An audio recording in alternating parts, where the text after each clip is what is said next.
ইয়াৰ লগতে আজি আমি এটা ডাঙৰ সিদ্ধান্ত গ্ৰহণ কৰিছো যে চৰ অঞ্চলৰ মাটিসমূহ জাষ্টিস বিপ্লৱ শৰ্মা কমিটিৰ প্ৰতিবেদন অনুসৰি আমি সাৰ্ভে কৰাৰ কাম হাতত লম সাৰ্ভে মানে সেটেলমেন্ট নহয় সাৰ্ভে মানে মাটিখিনি চৰকাৰী যি ৰাজহ ব্যৱস্থাৰ ভিতৰলৈ অনা হয় কিন্তু আমি অত্যন্ত সাৱধানেৰে সৈতে মাইনোটছখনত লিখিছো যে চৰ অঞ্চলত মাটি সাৰ্ভে কৰাৰহে সিদ্ধান্ত হৈছে সেটেলমেন্ট কৰাৰ সিদ্ধান্ত হোৱা নাই অৰ্থাৎ বন্দবস্তি নহব প্ৰথম পৰ্যায়ত সাৰ্ভে হ'ব সাৰ্ভেৰ পিছত বন্দবস্তিলৈ যোৱাৰ আগতে ৰাজনৈতিক সামাজিক সংগঠনসমূহৰ সৈতে কথা বতৰা পাতি ইয়াৰ মডেলিটি আসু আৰু চৰকাৰে নিৰ্ধাৰণ কৰিব গতিকে এতিয়া আমি বন্দবস্তিলৈকে যোৱা নাই মাত্ৰ সাৰ্ভেলৈকেহে আজি আমাৰ সিদ্ধান্ত হৈছে এই ধৰণে কেইবাটাও 39টা বিষয়ৰ ওপৰত আজি আমাৰ 38টা বিষয়ৰ ওপৰত আমাৰ ঐক্যমত হয় আৰু এইবাৰ বিধানসভাত এই বিষয়ে বাজেটত আপোনালোকে ইয়াৰ প্ৰতিফলনো দেখা পাব আৰু আমি সময়বদ্ধ ব্যৱস্থাৰে আসুৰ লগত যি মাইনোটছ আমাৰ আজি হ'ব তাৰ প্ৰতিলিপিও আপোনালোকক দিয়া হ'ব সময়বদ্ধ প্ৰক্ৰিয়াৰ মাজেৰে আমি এই গোটেই কাৰ্যসূচীখিনি আমি ৰূপায়ণ কৰাৰ বাবে চেষ্টা কৰিম অৰ্থাৎ লখিমপুৰৰ কেবিনেটত জাষ্টিস বিপ্লৱ শৰ্মা কমিটিক লৈ আমি যি সিদ্ধান্ত লৈছিলো তাক আজি আমি বহু দূৰ আগুৱাই লৈ যাবলৈ সক্ষম হলো ইয়াৰ পিছত মই যেটো দ্বিতীয় কথালৈ যাব খুজিছো তাত যোৱাৰ আগতে যদি আপোনালোকৰ আসুৰ লগত হোৱা বৈঠকখনৰ সম্পৰ্কত কিবা জানিবলগীয়া আছে আপোনালোকে জানি ললে মই দ্বিতীয় পৰ্যায়টোলৈকে যাব বিচাৰিম আজি আমাৰ কেবিনেটত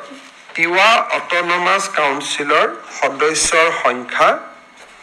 36ৰ পৰা 42লৈ কৰিবলৈ সিদ্ধান্ত গ্ৰহণ কৰা হয়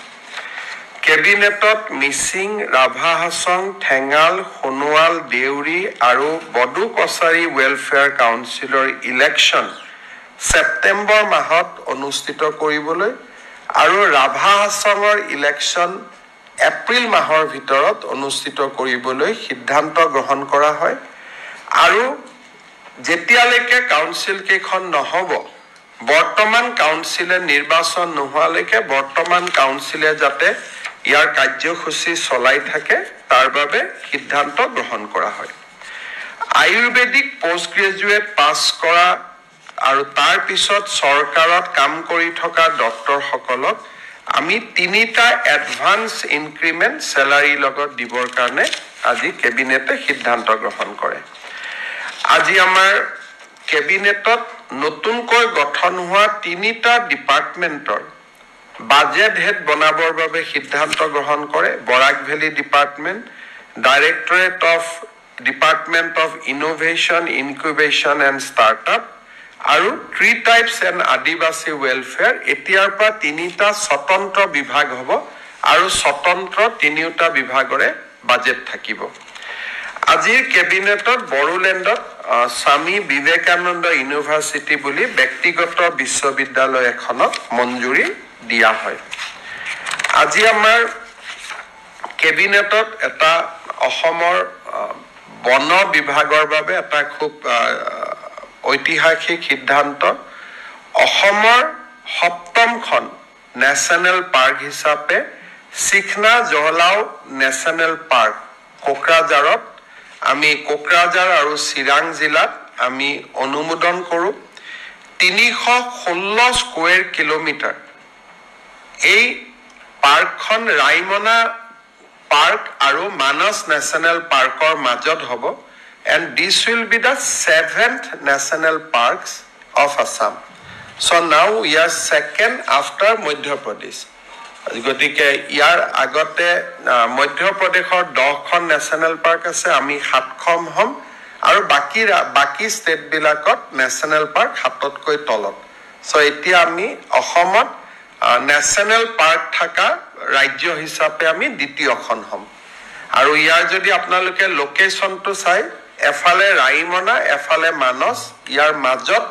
চিখলাজলাও নেশ্যনেল পাৰ্ক আমি আজি অধিসূচনা দিবলৈ সিদ্ধান্ত গ্ৰহণ কৰা হৈছে ইনভেষ্টমেণ্ট সামিটৰ লগত সংগতি ৰাখি অসমত solar wine solar hybrid power mini and small hydro projects palm storage project battery energy storage system green hydrogen and its derivatives biofuels biomass waste to energy এই গুটেইখিনি জৰিয়তে সেউজ শক্তি উৎপাদনৰ বাবে আমি Assam integrated clean energy policy 2025 অনুমোদন কৰো investment সামিটত আমি বিশেষকৈ গ্ৰীণ এভিয়েশন ফুয়েলকে ধৰি পাম ষ্টোৰেজৰ জৰিয়তে বিদ্যুৎ উৎপাদনকে ধৰি গ্ৰীণ এনাৰ্জিৰ ক্ষেত্ৰত কেইবাটাও বিনিয়োগ অহাৰ সম্ভাৱনাৰ পৰিপ্ৰেক্ষিতত আজি এই পলিচিখন আমি অনুমোদন জনাম এডিবিৰ পৰা আৰ্থিক সাহায্যৰে আজি আমি 250 মেগাৱাটৰ এখন সোলাৰ পাৰ্ক কাৰ্বি আংলঙত নিৰ্মাণৰ বাবে অনুমোদন জনাম আৰু এই নিৰ্মাণ কাৰ্য অহা এমাহৰ ভিতৰত আৰম্ভ হ'ব আজি কেবিনেটে সোণাপুৰ আৰু ডিমৰিয়াত আমাৰ দুখনকৈ ইণ্ডাষ্ট্ৰিয়েল পাৰ্ক নিৰ্মাণৰ বাবে সিদ্ধান্ত গ্ৰহণ কৰে ইয়াৰ উপৰিও জাগিৰোডৰ পৰা অলপ আগুৱাই গৈ ঠিক ৰহা আৰু জাগিৰোডৰ মাজত আজি কেবিনেটে 570 বিঘা মাটিত এখন মেগা ইণ্ডাষ্ট্ৰিয়েল পাৰ্ক নিৰ্মাণৰ বাবে অনুমোদন জনায় এডভান্টেজ অসমৰ পৰিপ্ৰেক্ষিতত এই সিদ্ধান্তসমূহে আমাক যথেষ্ট সহায় কৰিব ৰাজ্য চৰকাৰে আজি বজালি গোৱালপাৰা বঙাইগাঁও আৰু ধুবুৰীত 4খনকৈ বিবেকানন্দ কেন্দ্ৰৰ বিদ্যালয় স্থাপনৰ বাবে ভূমি আবলটন আৰু ভূমিৰ প্ৰিমিয়ামত শিথিলকৰণৰ বাবে সিদ্ধান্ত গ্ৰহণ কৰে এটা আমাৰ নেশ্যনেল পাৰ্ক 8 হ'ব 7 আগতে আছিল it 7+1 Madhya Pradesh 10 so will be the number second